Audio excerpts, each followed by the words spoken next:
નમસ્તે વિદ્યાર્થી મિત્રો. ધોરણ 6 સામાજિક વિજ્ઞાનમાં આપણે પાઠ નંબર 6 મૌર્ય યુગ, ચંદ્રગુપ્ત મૌર્ય અને સમ્રાટ અશોક આ પાઠનો અભ્યાસ કરી રહ્યા હતા. એમાં આપણે મૌર્ય યુગનું સ્થાપના કેવી રીતે થઈ, એનો સ્થાપક રાજા કોણ હતો, એને કેટલા વર્ષ સુધી રાજ્ય કર્યું, એના પછી એનો પુત્ર ગાદી આવ્યો, એને કેટલા વર્ષ સુધી રાજ્ય કર્યું, એના મૃત્યુ બાદ એના પુત્રને સંઘર્ષના બાદ એ રાજા ગાદી આવ્યો એ સુધી આપણે જોયું. તો મૌર્ય યુગનો જે સ્થાપક રાજા હતો એ ચંદ્રગુપ્ત મૌર્ય હતો. એને ચાણક્યની મદદથી, પોતાના ગુરુની મદદથી રાજ્યનો વિસ્તાર કર્યો. એના મૃત્યુ બાદ એને પોતાના પુત્ર બિંદુસાર એ પોતે ગાદી આવ્યો. એને પોતાના પિતાના વારસામાં મળેલું જે રાજ્ય હતું એ રાજ્યનો વિસ્તાર નહીં કર્યો, પણ એ રાજ્યને ટકાવી રાખ્યો. અને એના બે પુત્રો હતા, જેનું નામ હતું સુસીમ અને અશોક. સુસીમ અને અશોક હતા, બંનેને એ સમયે એના સમય દરમિયાન એલચી બનાવ્યા હતા, એટલે કે રાજદૂત બનાવીને બીજા પ્રદેશમાં મોકલ્યા હતા. ત્યાં એમનું કામ સારું હતું. બિંદુસાર જ્યારે મૃત્યુ પામ્યો એના પછી ગાદી માટે સંઘર્ષ થયો. એમાં સુસીમ અને અશોક આ બંને વચ્ચે સંઘર્ષ થયો અને બધા સાવકા ભાઈઓ વચ્ચે સંઘર્ષ થયો. એમાં 4 વર્ષના સંઘર્ષ બાદ સુસીમ અને બીજા ભાઈઓ એ બધા મૃત્યુ પામ્યા. એના પછી સમ્રાટ અશોક એ પાટલીપુત્રમાં એનો રાજ્યાભિષેક થયો અને પોતે ગાદી આવ્યો. એને પોતાના પિતાના વારસામાં મળેલો જે રાજ્ય છે એ રાજ્યનો વિસ્તાર કર્યો. એટલે સમગ્ર ભારતમાં એને મૌર્ય યુગ, મૌર્ય વંશ, ચારે બાજુ મૌર્ય વંશનું વાહવા એ સમય દરમિયાન એના શક્તિશાળી રાજા તરીકે એ પોતે મૌર્ય વંશનો ઉત્તમ કહી શકાય એ પ્રકારનો એક રાજા હતો. તો એને પણ વિજયોની હારમાળા સર્જી દીધી અને અનેક પ્રદેશો જીતી લીધા અને રાજ્યનો વિસ્તાર કર્યો. આજે આપણે એમાં આગળ કે સમ્રાટ અશોકે કેટલાય યુદ્ધો જીતી લીધા છે. આ યુદ્ધો જીતતા એક યુદ્ધ એવું આવ્યું, એ યુદ્ધની અંદર પોતે જીતી તો ગયો પણ મનથી હારી ગયો. એટલે યુદ્ધની અંદર એનું હૃદય પરિવર્તન થઈ ગયું. અને આ હૃદય પરિવર્તન થવાની ઘટના આજે પણ ઇતિહાસમાં એક સુવર્ણ અક્ષરે લખાયેલી છે. તો કયું યુદ્ધ હતું કે યુદ્ધની અંદર સમ્રાટ અશોક છે, એ સમ્રાટ અશોકનું હૃદય પરિવર્તન થઈ ગયું? તો એ યુદ્ધ છે કલિંગનું યુદ્ધ. અને કલિંગના યુદ્ધના બાદ સમ્રાટ અશોક છે એનું હૃદય પરિવર્તન થઈ ગયું. તો ચાલો જોઈએ કલિંગનું યુદ્ધ અને સમ્રાટ અશોકનું હૃદય પરિવર્તન. તો મગધની પડોશમાં આવેલ કલિંગ એટલે કે હાલનું ઓડિશા, નંદ રાજાઓના સમયમાં મગધ સામ્રાજ્યનો જ એક ભાગ હતો.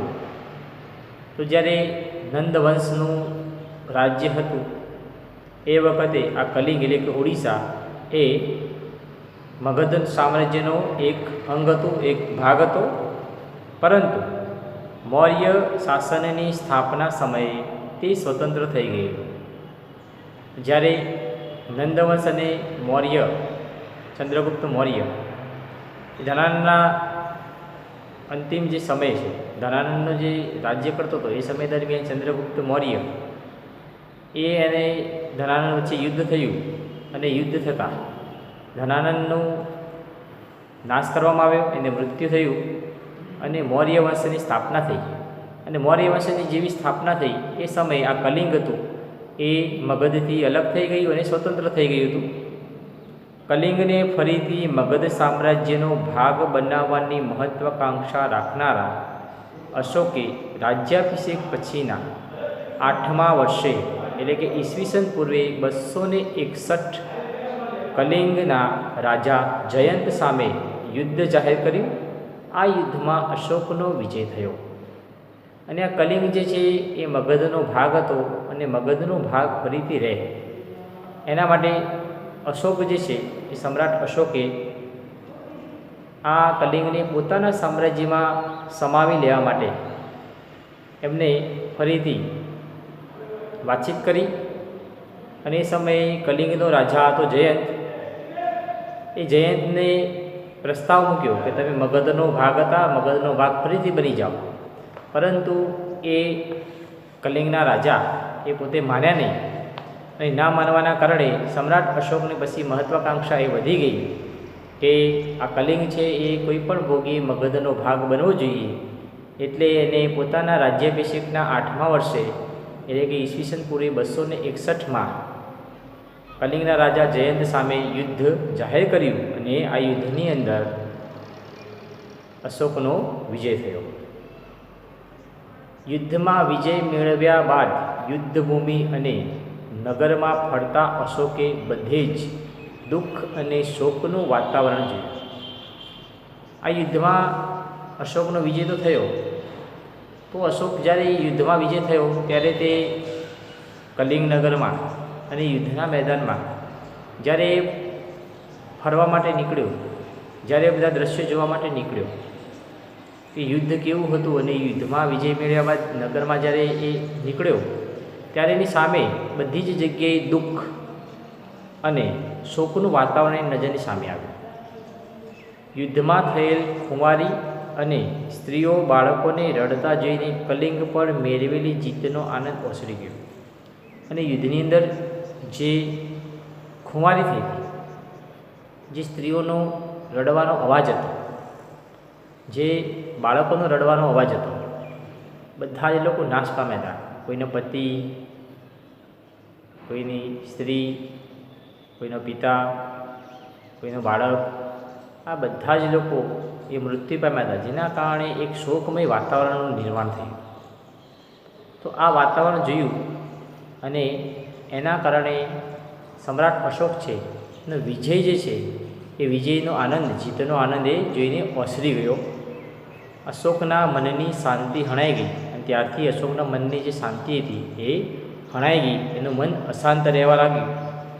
યુદ્ધમાં થયેલ ખુવારીને કારણે અશોકના હૃદયમાં ભારે સંતોષ અને પશ્ચાતાપની લાગણી જન્મી. અને આના કારણે જે યુદ્ધમાં ખુવારી થઈ એના કારણે સમ્રાટ અશોક છે એના હૃદયમાં સંતાપ થયો અને પશ્ચાતાપની લાગણી થઈ કે આ જે પણ મેં કર્યું છે એ ખોટું કર્યું. જો અમે ના કરી હોત તો આજે કલિંગ એ જીવતું જાગતું હોત, આટલા બધા લોકોના મૃત્યુ થયા ના હોત, આટલા બધા લોકો છે એ મૃત્યુ પામ્યા ના હોત અને આનાથી મોટી ખુવારી થઈ હોત નહીં. યુદ્ધની નિરર્થકતા સમજાઈ જવાને કારણે કલિંગનું યુદ્ધ તેના જીવનનું અંતિમ યુદ્ધ બની રહ્યું અને યુદ્ધ જે છે એ યુદ્ધ એ નિરર્થક રહ્યું. એટલે કે યુદ્ધમાં જીતી તો ગયો પણ આ યુદ્ધનો આનંદ એને કોઈ નહીં રહ્યો અને એના કારણે એને સમજાયું કે આ યુદ્ધ જે છે એ કલિંગનું યુદ્ધ એ મારા જીવનનું અંતિમ યુદ્ધ હશે. કારણ કે એને એટલું તો પશ્ચાતાપ થયો, પશ્ચાતાપની લાગણી થઈ, એનું મન અશાંત રહેવા લાગ્યું, જેથી એ ફરીથી શસ્ત્રો ઉઠાવી શકે નહીં. એ પ્રકારે એના મનમાં પશ્ચાતાપની લાગણીના કારણે ભવિષ્યમાં એ શસ્ત્ર નહીં ઉઠાવે. એ પ્રકારે એના મનમાં એક વેદના એ હતી. બૌદ્ધ સાધુ ઉપગુપ્તના ઉપદેશથી તેણે શસ્ત્રોનો ત્યાગ કરી શાસ્ત્રોનું શરણું લીધું અને એ સમયે નગરની અંદર એક બૌદ્ધ સાધુ આવ્યા જેનું નામ હતું ઉપગુપ્ત. અશોકનું મન ઘણા દિવસો સુધી અશાંત રહેવા લાગ્યું, જેના કારણે મનની શાંતિ હણાઈ ગઈ.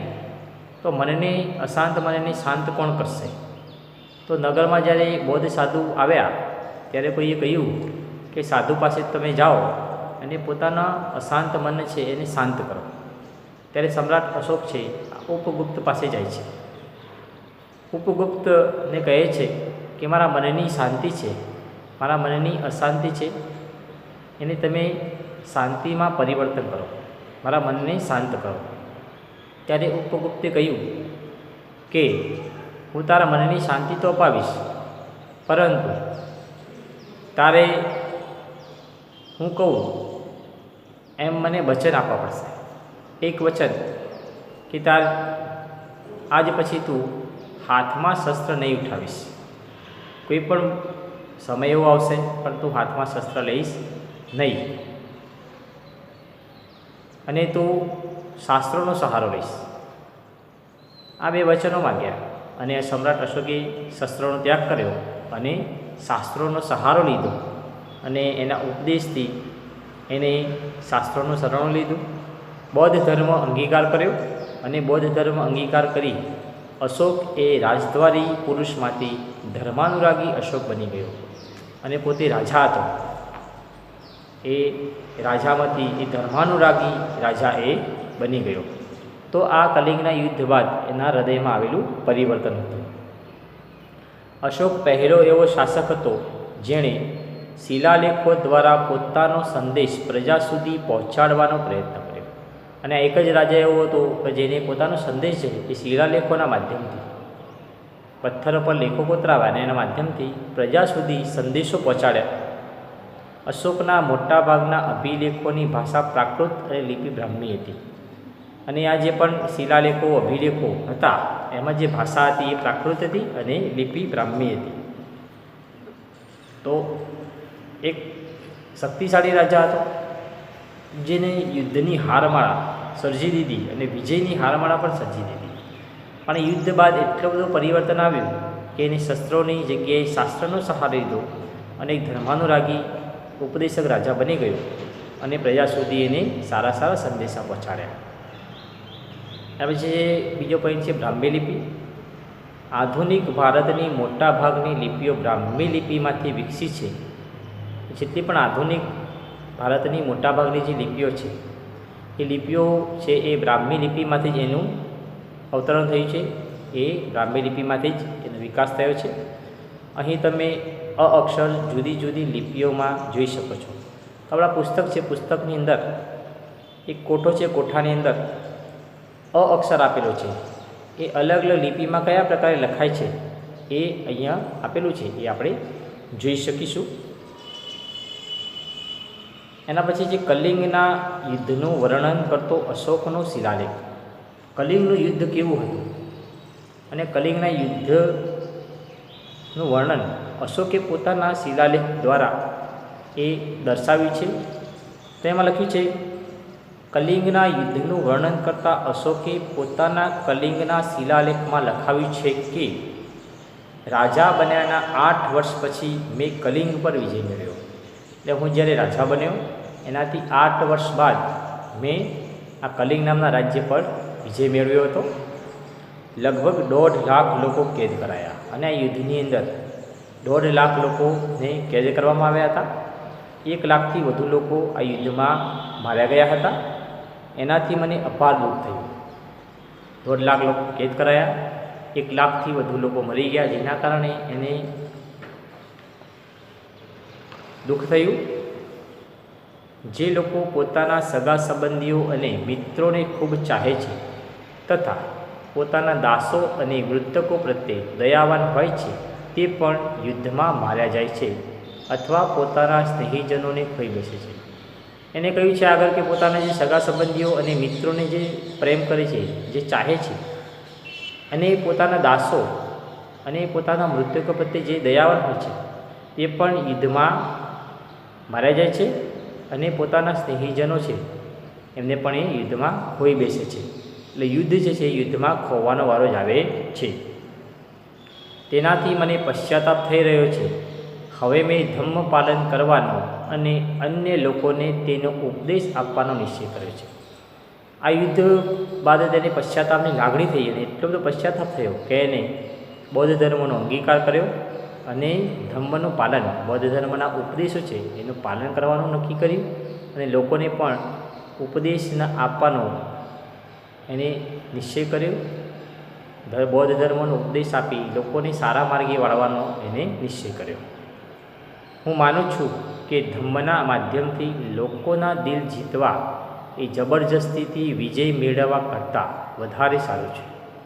એને કહ્યું છે કે બૌદ્ધ ધર્મ છે, બૌદ્ધ ધર્મના ઉપદેશના માધ્યમથી હું લોકોને દિલ જીતીશ. જે જબરજસ્તી યુદ્ધની અંદર વિજય મેળવ્યો હોય એના કરતાં વધારે સારું હશે. હું આ અભિલેખ ભવિષ્ય માટે એક સંદેશ રૂપે કોતરાવી રહ્યો છું. આ જે અભિલેખ હું કોતરાવી રહ્યો છે એ ભવિષ્યમાં એક સારા સંદેશ જશે એના માધ્યમથી હું આ અભિલેખ કોતરાવી રહ્યો છું. મારા પછી મારા પુત્રો અને પૌત્રો પણ યુદ્ધ ન કરે. મારા પછી ભવિષ્યમાં મારી જે પણ પેઢી આવે એ પેઢી પણ મારા પછી યુદ્ધ ન કરે, મારા પુત્રો અને પૌત્રો પણ યુદ્ધ ન કરે એવી હું આકાંક્ષા રાખું છું.